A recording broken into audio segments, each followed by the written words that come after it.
വായിച്ചാൽ വളരും വായിച്ചില്ലേ വളയും എന്നത് കുഞ്ഞുണ്ണി മാഷിന്റെ പ്രസിദ്ധമായ വരികളാണല്ലോ. മനുഷ്യന്റെ സ്വഭാവ രൂപവൽക്കരണത്തിന് വായന സ്വാധീനം ചെലുത്തുന്നുണ്ട്. പുസ്തകങ്ങളും ചങ്ങാതിമാരും ഒരുപോലെയാണെന്ന് പറയാറുണ്ട്. ഒരു നല്ല പുസ്തകം ഒരുവനെ നന്മയുടെ പാതയിലേക്ക് നയിക്കുന്നു.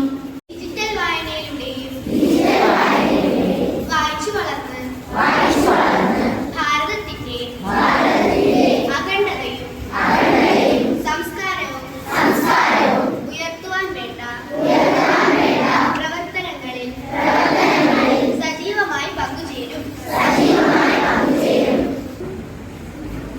എത്ര പുസ്തകങ്ങൾ വായിച്ചു എന്നതിലല്ല, വായിച്ച പുസ്തകത്തിൽ നിന്ന് എന്ത് നേടി എന്നതിനാണ് നാം മൂല്യം കണ്ടത്.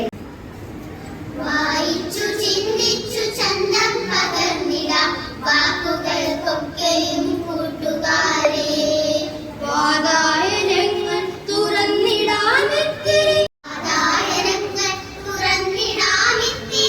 വാടാത്ത പുസ്തകം പൂക്കളോടൊത്തുന.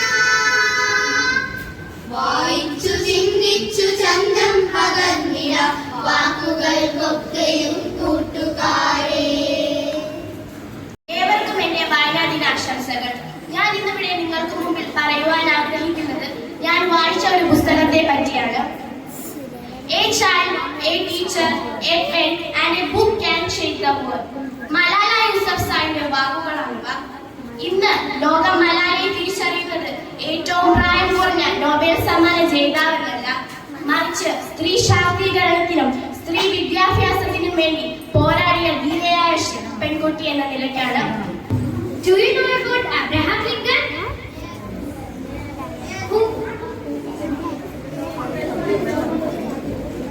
Yes. Abraham Lincoln was the 16th president of the United States who ended slavery. എന്റെ പേര് രാമു. എന്നാ ഇത് നിങ്ങൾക്കുള്ള കത്ത് തന്നെ. ഇവിടെ ഒരു ഒപ്പിടൂ.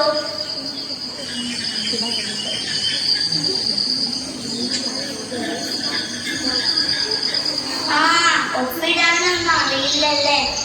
എന്നാ വെള്ളടിയാളം വെക്കാം. പഠിക്കരുത് പറയില്ല.